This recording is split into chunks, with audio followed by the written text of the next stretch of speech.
कहानी की शुरुआत में हम बर्फ से ढके इलाके में एक पुलिस वैन को देखते हैं जिसमें कुछ खूंखार कैदियों को जेल ले जाया जा रहा होता है। बीच रास्ते में वैन गैस स्टेशन पर फ्यूल डलवाने के लिए रुकती है। तब कुछ कैदी कहते हैं कि हमें वॉशरूम जाना है।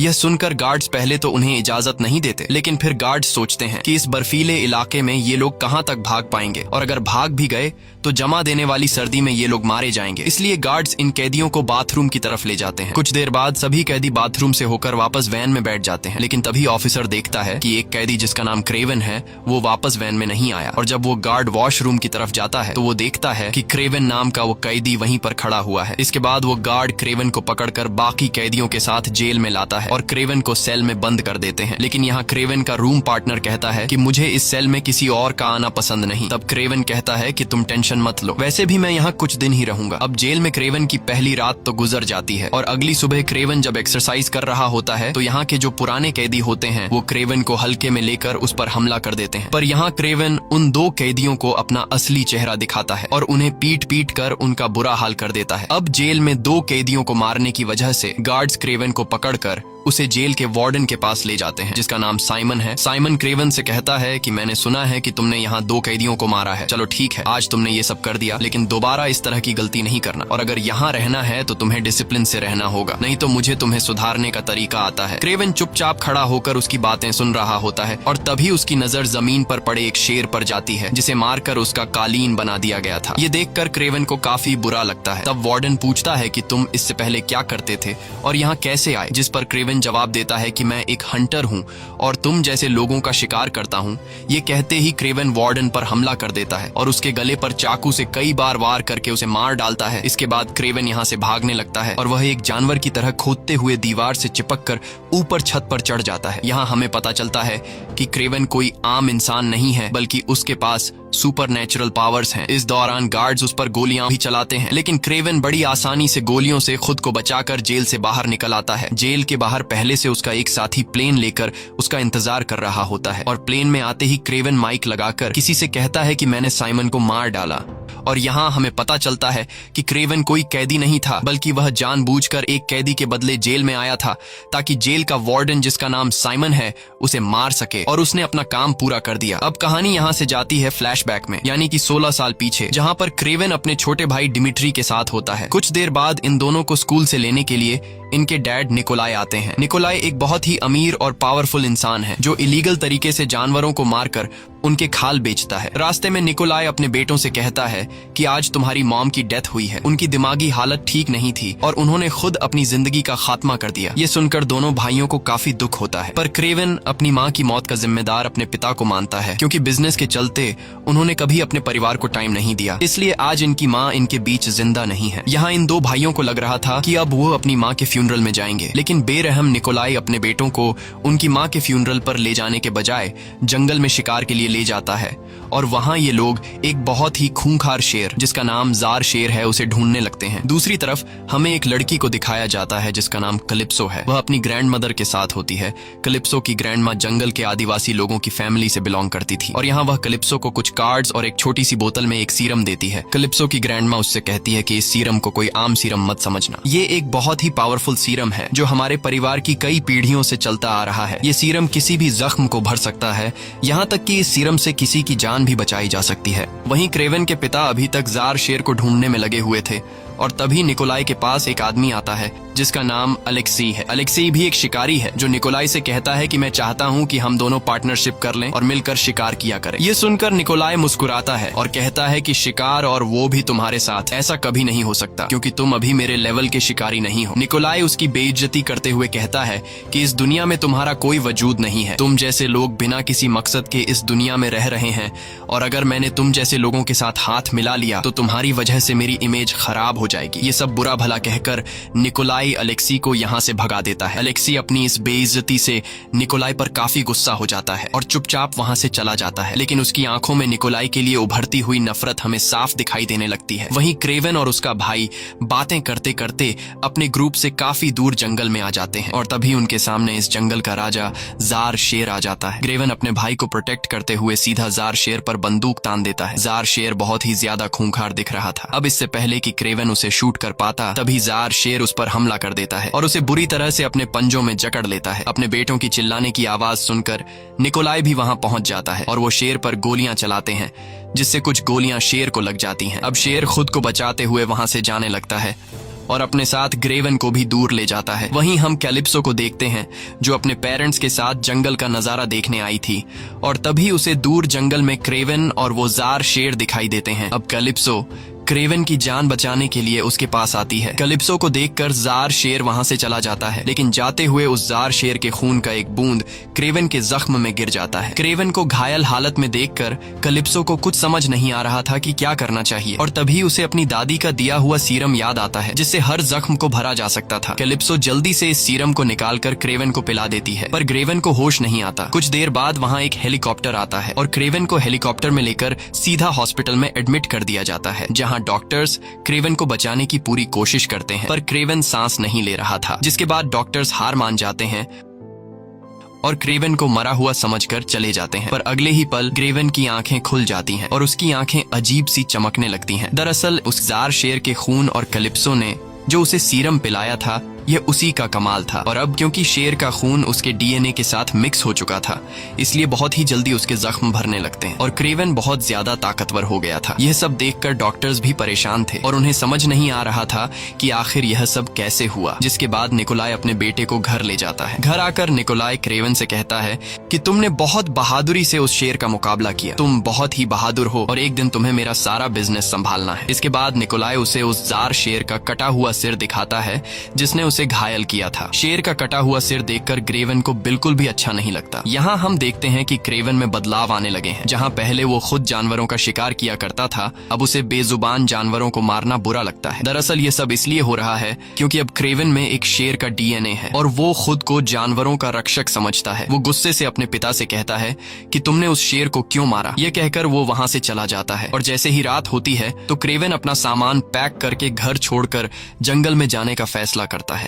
और जैसे ही वो घर छोड़कर निकलने ही वाला होता है तभी उसके सामने उसका भाई डिमिट्री आ जाता है। वह कहता है कि मॉम भी मुझे छोड़कर चली गई, डैड मेरी रिस्पेक्ट नहीं करते, सिर्फ एक तुम ही हो जिसके साथ मैं अपने दुख दर्द बांटता हूँ और अब तुम भी मुझे छोड़कर जा रहे हो। क्रेवन कहता है कि अगर मैं यहाँ पर रहा तो मेरे पिता मुझे भी एक शिकारी बना देंगे, मुझे भी मासूम जानवरों को मारना पड़ेगा जो मैं नहीं करना चाहता, इसलिए मुझे यहाँ से जाना पड़ेगा। ये कहकर वो वहाँ से निकल जाता है और सीधा जंगल में आता है। जंगल में आते ही उसे कुछ अजीब सी आवाजें सुनाई देने लगती हैं। वह देखता है कि उसके सामने से जंगली भैंसों का एक झुंड उसी की तरफ दौड़ता हुआ चला आ रहा है। यह देखकर क्रेवन बहुत ज्यादा घबरा जाता है और उसे लगने लगता है कि आज उसका आखिरी दिन है, इसलिए वह अपनी आंखें बंद करके नीचे झुक जाता है। पर जब वह अपनी आंखें खोलता है तो वह देखता है कि सभी भैंसे उसको बिना छुए उसके आसपास से निकल जाते हैं। दरअसल उन जंगली भैंसों के लीडर ने क्रेवन के सामने खड़े होकर उसे प्रोटेक्ट किया था और वह भैंसों का लीडर क्रेवन को इस जंगल का राजा मान रहा था। इसके बाद क्रेवन जंगल में आगे बढ़ने लगता है और वह उस जगह पर आता है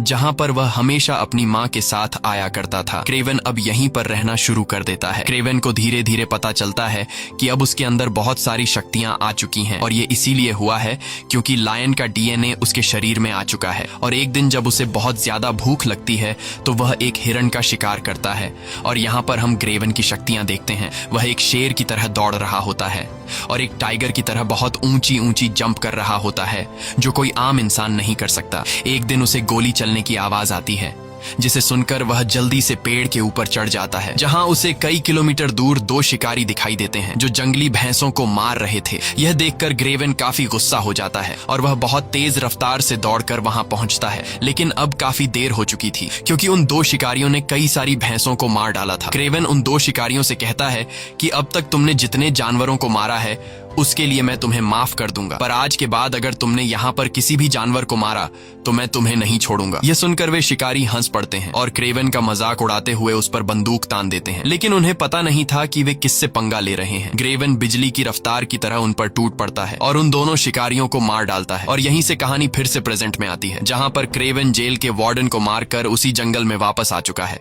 जहाँ पर वह पहले रहा करता था। अगले दिन उसे पता चलता है कि फिर से जंगल में कुछ शिकारी आए हैं जो जंगली भैंसों के सींग काट कर उन्हें ले जा रहे हैं। लेकिन इससे पहले कि वे शिकारी यहाँ से निकल पाते, तभी उनकी गाड़ी के सामने क्रेवन आकर खड़ा हो जाता है। दरअसल क्रेवन में एक शेर का डीएनए होने की वजह से अब वो खुद को इस जंगल का राजा समझता है और उन शिकारियों को यहाँ से निकलने से रोक लेता है। तभी शिकारियों का लीडर गुस्से में अपने ड्राइवर से उस पर गाड़ी चढ़ाने को कहता है और ड्राइवर सीधा जाकर क्रेवन पर गाड़ी चढ़ा देता है। लेकिन क्रेवन गाड़ी के नीचे से निकलकर उन लोगों पर हमला कर देता है और एक एक करके सभी को मार डालता है। लेकिन एक शिकारी वहां से निकल जाता है। तभी क्रेवन अपने लायन विजन से भागने वाले शिकारी की गाड़ी का नंबर नोट कर लेता है और वह शिकारी अपने बॉस के ऑफिस में जाकर उसे सब कुछ बता देता है। लेकिन तभी हम देखते हैं कि क्रेवन उसके पहुंचने से पहले ही वहां आ पहुंचा और उसने शिकारी के बॉस को भी मार दिया और यहाँ क्रेवन उस शिकारी को भी मार डालता है। वहीं हम कैलिप्सो नाम की उस लड़की को देखते हैं जिसने क्रेवन को सीरम पिलाकर उसकी जान बचाई थी। कैलिप्सो अब एक वकील बन चुकी है और आज वह अपनी एक दोस्त के फ्यूनरल पर आई होती है जिसके साथ सिमियोन ने जबरदस्ती करके उसे मार दिया था। सिमियोन वही जेल का वार्डन था जिसे क्रेवन ने जेल में मारा था और अब क्रेवन कैलिप्सो के पास आता है। दरअसल क्रेवन इस कार्ड को फॉलो करते हुए कैलिप्सो के पास पहुंचा था। यहाँ क्रेवन कैलिप्सो को बताता है कि मैं वही इंसान हूँ जिसकी तुमने एक बार जंगल में जान बचाई थी। कैलिप्सो क्रेवन को जिंदा देखकर काफी खुश होती है और क्रेवन कैलिप्सो को बताता है कि मैंने तुम्हारी दोस्त के कातिल से बदला ले लिया है, मैंने जेल में जाकर उसे मार दिया। ये सुनकर कैलिप्सो को उसकी बात पर यकीन नहीं आता और जब वह घर आकर इंटरनेट पर चेक करती है तो उसे पता चलता है कि जेल में साइमन को किसी ने मार दिया, जिसे लोग हंटर के नाम से जानते हैं, जो बुरे लोगों का शिकार करता है। और अब जाकर उसे क्रेवन की बातों पर यकीन आ जाता है, इसलिए अगले दिन वह क्रेवन से मिलती है। क्रेवन उससे कहता है कि तुमने मेरी जान बचाई थी और मुझे समझ नहीं आ रहा था कि तुम्हारी इस मदद का शुक्रिया मैं कैसे अदा करूं। और जब मुझे पता चला कि तुम्हारी एक दोस्त को साइमन नाम के एक आदमी ने मार डाला है जिसे तुम अरेस्ट करना चाहती थी, लेकिन उसका ना कानून कुछ बिगाड़ सका और ना ही तुम कुछ बिगाड़ सकती थी, और वो तुम्हारी दोस्त को मारने के बाद भी आजाद घूम रहा था, तब मुझे तुम्हारी मदद के बदले उसे मारना अच्छा लगा। ये सुनकर कैलिप्सो कहती है कि मैं एक वकील हूँ और मैं ऐसा बिल्कुल भी नहीं चाहती थी कि तुम उसे मार डालो, लेकिन तुमने उसे मारकर अच्छा ही किया, क्योंकि आगे वह और भी मासूम लड़कियों के साथ गलत करने वाला था। तब क्रेवन उससे कहता है कि तुम एक वकील हो, तुम्हारे पास बहुत से ऐसे वांटेड लोगों की लिस्ट है जिन्हें कानून भी अरेस्ट नहीं कर सकता, इसलिए मैं चाहता हूँ कि तुम मुझे उन लोगों के नाम दो और मैं एक एक करके उन लोगों को मार डालूंगा।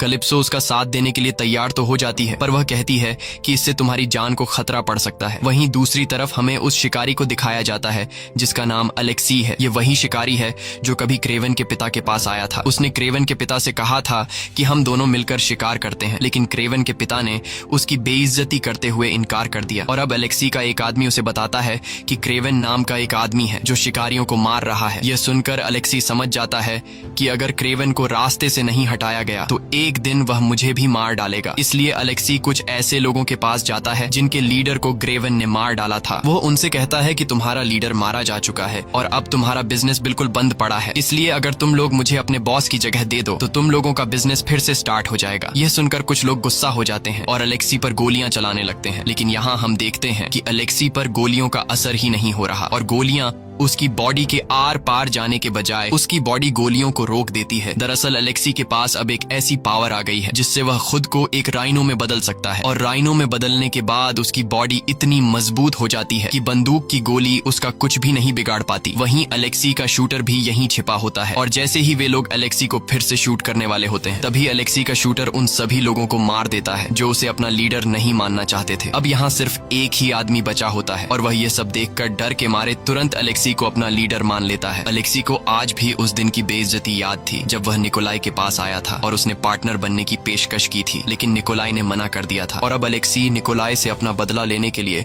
इस आदमी को निकोलाई के पास भेजता है। निकोलाई को लगा कि यह आदमी मुझसे बिजनेस डील करने आया है, लेकिन जल्द ही निकोलाई को पता चल जाता है कि यह आदमी अलेक्सी के साथ मिला हुआ है और यहाँ मुझे मारने के लिए आया है। ये सब पता चलते ही निकोलाई अपने गार्ड से इन लोगों को शूट करने का ऑर्डर दे देता है और इनके बीच काफी देर तक गोलीबारी शुरू हो जाती है। गोलियों की आवाज सुनकर निकोलाई का छोटा बेटा डिमिट्री एक टेबल के नीचे छिप जाता है और निकोलाई वहां पर मौजूद अपने सभी दुश्मनों को मार डालता है। निकोलाई जब अपने बेटे डिमिट्री को देखता है कि वह डर के मारे एक टेबल के नीचे छिपा है, यह देखकर निकोलाई को काफी गुस्सा आता है और वह डिमिट्री को नीचे गिराकर उससे काफी बुरा भला कहता है और कहता है कि तुम जैसा बुजदिल बेटा मेरा ना होता तो अच्छा होता। वहीं हम अलेक्सी को देखते हैं जिसे पता चल गया होता है कि निकोलाई ने उसके आदमी को मार डाला। यह सुनकर अलेक्सी गुस्से से चीख पड़ता जाता है। वहीं एक आदमी अलेक्सी को क्रेवन की वीडियो दिखाता है और कहता है कि यह वही आदमी है जो शिकारियों को मार रहा है। क्रेवन को देखकर अलेक्सी उसे पहचान लेता है और अपना एक आदमी क्रेवन को मारने के काम पर लगा देता है। वहीं हम क्रेवन को देखते हैं जो अपने भाई से मिलने के लिए आता है क्योंकि आज उसका बर्थडे था। इसी बीच उनके फादर निकोलाई भी वहाँ पहुँच जाते हैं और वह क्रेवन से कहता है कि जंगल में भटकने से अच्छा है कि तुम वापस घर लौट आओ और मैं चाहता हूँ कि तुम मेरे बिजनेस को संभालो क्योंकि मेरे मरने के बाद यह सब कुछ तुम्हारा होने वाला है। लेकिन क्रेवन साफ साफ इनकार कर देता है। बातें करते करते उन्हें आधी रात हो जाती है, इसलिए क्रेवन अपने भाई को उसके रूम तक छोड़ने के लिए आता है और जैसे ही क्रेवन वहाँ से जाने लगता है तभी डिमिट्री उसे रोक लेता है और कहता है कि तुम भी आज यहीं मेरे रूम में सो जाओ। क्रेवन अपने छोटे भाई से बहुत ज्यादा प्यार करता था, इसलिए वह अपने छोटे भाई की बात मानते हुए सोफे पर सो जाता है। लेकिन जंगल में सोने वाले इंसान को सोफे पर कहाँ नींद आने वाली थी, इसलिए वह बाहर गार्डन में जाकर सो जाता है और अगली सुबह जब वह अपने भाई के कमरे में जाता है तो देखता है कि वहाँ उसका भाई नहीं है और बेडशीट पर खून के निशान होते हैं। दरअसल कुछ लोग उसके भाई को किडनैप करके अपने साथ ले जा रहे होते हैं। क्रेवन दौड़ते हुए बैल्कनी में आता है और ऊपर बैल्कनी से नीचे अपने छोटे भाई को देख लेता है जिसे कुछ लोग गाड़ी में किडनैप करके ले जा रहे थे। अब अपने भाई को बचाने के लिए क्रेवन बिल्डिंग के शीशे से होते हुए नीचे कूदता है और उस गाड़ी के पीछे तेजी से दौड़ता है। लेकिन गाड़ी की रफ्तार काफी तेज थी, पर क्रेवन भी हार नहीं मानता और काफी दूर तक उस गाड़ी का पीछा करता है। लेकिन आखिर में वे लोग क्रेवन के भाई को लेकर एक हेलीकॉप्टर में बैठ जाते हैं। तब भी क्रेवन उनसे अपने भाई को छुड़ाने की कोशिश करता है, लेकिन वह अपने भाई को बचाने में नाकाम हो जाता है। अब अपने भाई को ढूंढने के लिए क्रेवन सीधा कैलिप्सो के पास जाता है और कैलिप्सो से उसे पता चलता है कि उसके भाई को एक टर्किश आदमी ने किडनैप किया है। साथ ही उसे पता चलता है कि जिन लोगों ने उसके भाई को किडनैप किया है उन्होंने $20 मिलियन की डिमांड की है। क्रेवन के पास तो इतने पैसे नहीं थे, इसलिए वह सीधा अपने पिता के पास जाता है और उससे कहता है कि मुझे $20 मिलियन चाहिए अपने भाई को छुड़ाने के लिए। लेकिन निकोलाई पैसे देने से इनकार कर देता है क्योंकि उसे लग रहा था कि अगर मैंने पैसे दे दिए तो मैं उनके सामने कमजोर दिखूंगा और मैं आज तक किसी के भी सामने झुका नहीं हूँ, इसलिए वो पैसे देने से इनकार करता है। उन किडनैपर्स ने निकोलाई को डिमिट्री की एक कटी हुई उंगली भी भेजी थी, ये साबित करने के लिए कि तुम्हारा बेटा खतरे में है। लेकिन बेरहम निकोलाई को इससे कुछ फर्क नहीं पड़ रहा था और अब क्रेवन जो अपने भाई से बहुत ज्यादा प्यार करता था वह अपने भाई को ढूंढने लग जाता है और कैलिप्सो की मदद से उसे उन किडनैपर्स का एड्रेस भी मिल जाता है और वहां पहुंचकर क्रेवन एक एक करके सभी गार्ड्स को मार डालता है। आखिर में क्रेवन उस किडनैपर को भी पकड़ लेता है जिसने उसके भाई को किडनैप किया था। क्रेवन पहले तो उसे बुरी तरह से मारता है और फिर उससे पूछता है कि मेरा भाई कहाँ है। तब वह टर्किश आदमी बताता है कि इस वक्त तुम्हारा भाई अलेक्सी के पास है। वहीं अलेक्सी को दिखाया जाता है जिसके पास इस वक्त क्रेवन का भाई होता है। अलेक्सी डिमिट्री पर बंदूक तान कर उससे क्रेवन का पता पूछता है, लेकिन डिमिट्री उससे कुछ भी बताने को तैयार नहीं होता। अब अलेक्सी चालाकी से काम लेते हुए डिमिट्री को बहकाने की कोशिश करता है और उससे कहता है कि तुम्हारा भाई क्रेवन सभी शिकारियों को एक एक करके मार रहा है और आखिर में वह तुम्हारे पिता को भी मार देगा और तुम्हारे पिता के मरने के बाद तुम्हें ही तो उसका सारा बिजनेस संभालना है। अलेक्सी अपनी पीठ में लगी एक पाइप को जोड़कर डिमिट्री को अपनी राइनो में बदलने वाली पावर दिखाकर कहता है कि मुझे पता है कि तुम कमजोर हो और तुम्हारी बात घर में बिल्कुल भी नहीं सुनी जाती, लेकिन अगर तुमने मुझे अपने भाई का पता दे दिया तो मैं तुम्हें एक खास पावर दे सकता हूँ। ये सुनकर डिमिट्री एक ताकतवर इंसान बनने की चाहत में अलेक्सी को अपने भाई क्रेवन का पता दे देता है। वहीं हम क्रेवन को देखते हैं जो कैलिप्सो को लेकर अपनी जगह पर आता है जहां वह पिछले 16 सालों से रहता है। उसने यहाँ बहुत अलग अलग हथियार बनाए होते हैं और अब वह किसी भी तरह से अलेक्सी को मारकर उससे अपना भाई छुड़ाना चाहता है। वहीं अलेक्सी को डिमिट्री से क्रेवन का लोकेशन पता चल गया होता है और अलेक्सी अपने एक खास आदमी को क्रेवन को मारने के लिए भेजता है और वह आदमी क्रेवन को पकड़ने के लिए अपने कुछ साथियों के साथ जंगल में जाल बिछा देते हैं। लेकिन जल्द ही क्रेवन को दुश्मनों के बिछाए जाल के बारे में पता चल जाता है और वह एक एक करके वहां मौजूद सभी लोगों को मार डालता है। इस दौरान जंगल के जानवर भी क्रेवन की मदद करते हैं और वहां मौजूद लोगों पर हमला कर देते हैं। वहीं अलेक्सी का वह खास आदमी क्रेवन के सामने आता है जिसके पास हिप्नोटाइज करने की पावर है और वह आदमी क्रेवन को एक जहरीली इंजेक्शन से शूट कर देता है जिससे क्रेवन को अजीब से विजन्स आने लगते हैं और क्रेवन अब पूरी तरह से उस आदमी के वश में हो जाता है। लेकिन इससे पहले कि वह आदमी क्रेवन को मार पाता तब कैलिप्सो क्रेवन की मदद करती है और उस आदमी को सिर में तीर मारकर उसे खत्म कर देती है, जिसके बाद वह क्रेवन को होश में लाती है। वहीं अलेक्सी को दिखाया जाता है जो अपने लोगों के साथ जंगल में आता है। अलेक्सी काफी खुश होता है क्योंकि उसे लग रहा था कि अब तक उसके आदमी ने क्रेवन को मार दिया होगा, लेकिन उसकी ये खुशी जल्द ही मुसीबत में बदलने वाली थी। तभी वह देखता है कि जानवरों का एक बहुत बड़ा झुंड उसकी तरफ आ रहा है। अब इससे पहले कि वे भैंसें उनकी गाड़ियों को टक्कर मारकर उन्हें कुचल देती, तब तब अलेक्सी जल्दी से अपने कमर में लगे पाइप को खोल लेता है, जिससे वह राइनो में बदलने लगता है।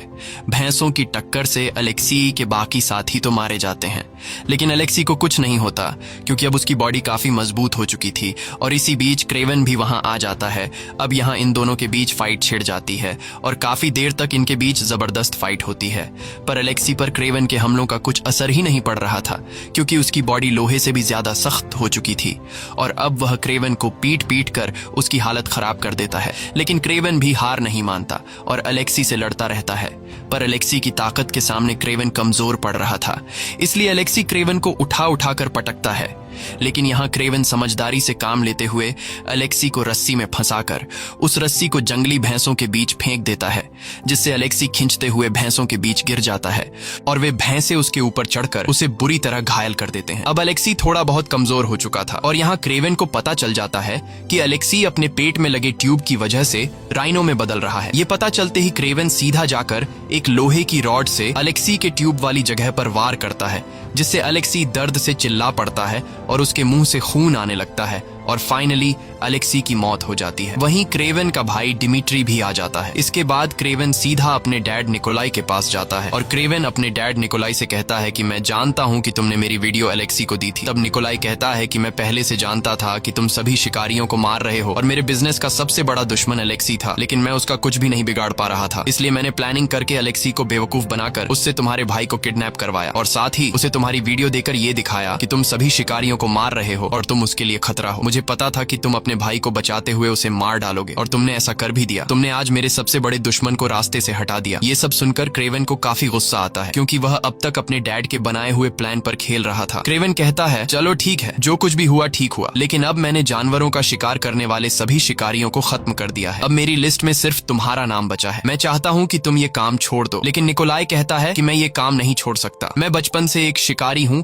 और एक शिकारी ही बनकर रहूंगा और अब तो तुमने मेरे सारे दुश्मनों को भी मार डाला है, इसलिए अब मैं सबसे पावरफुल शिकारी बन गया हूँ। ये सुनकर क्रेवन चुपचाप वहाँ से जाने लगता है। क्रेवन के जाते ही एक जंगली भालू निकोलाई पर हमला करने के लिए आगे बढ़ता है। तब निकोलाई जल्दी से अपनी गन निकाल लेता है, लेकिन जब वह गन की बुलेट्स चेक करता है तो उसमें गोलियां नहीं होती क्योंकि वे गोलियां क्रेवन पहले ही निकाल चुका होता है। यहाँ हमें पता चलता है कि क्रेवन के कहने पर ही उस भालू ने निकोलाई पर हमला किया और उसे मार डाला। इसी के साथ ये कहानी खत्म हो जाती है। अगर आपको ये वीडियो अच्छी लगी हो तो हमारे चैनल को सब्सक्राइब और वीडियो को लाइक जरूर कीजिए।